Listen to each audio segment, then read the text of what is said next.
Now to a developing story out of Columbia, Illinois. Tonight, a local family is closer to answers after a woman's remains are identified 24 years after she disappeared. Police say her death may be connected to one of the region's most notorious serial killers. Chief Investigative Reporter Lauren Traeger has the details on this story. God finally answered all my prayers. Katricia Hemphill has waited for this day for decades. Her family gathering around a memorial to her mother at the police department. Her remains finally back with them where they belong. It means a lot, but it still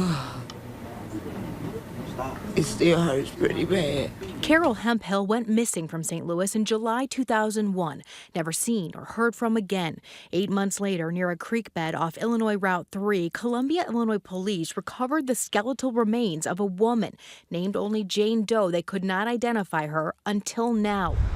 A Department of Justice grant awarded to the department allowed detectives to run more advanced DNA tests. The family tearfully standing by police Friday as the department announced they had matched the remains to Carol. We appreciate you coming here. We appreciate all the that you have done to cooperate as far as giving DNA samples. Chief Jason Donjon says detectives never gave up and won't now, turning their attention to IDing Carol's killer. And suspect number one, Maury Travis, tied to more than a dozen murders around the time Carol went missing.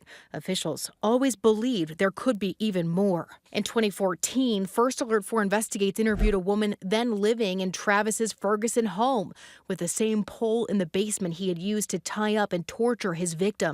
Travis recorded some of his crimes. At one point, he sent a map to a media outlet to identify victim 17. This whole basement was basically his torture chamber, and it's not okay. Columbia police long believing their Jane Doe might be connected. But when Travis hung himself in jail in 2002, a lot of the leads went cold. Now, the chief vowing to Carol's family they'll use the new evidence and keep going. The case is not done. We're not going to stop this case.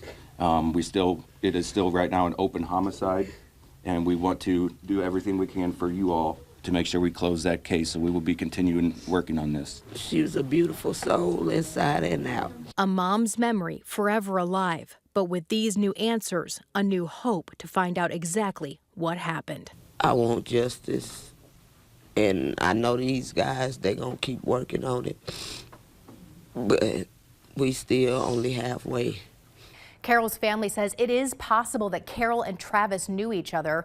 The Columbia Police Department says they are now going to work with other departments. A lot of evidence was collected, particularly from Travis's home, including those videotapes. And the Columbia Police Department says their investigation is absolutely ongoing.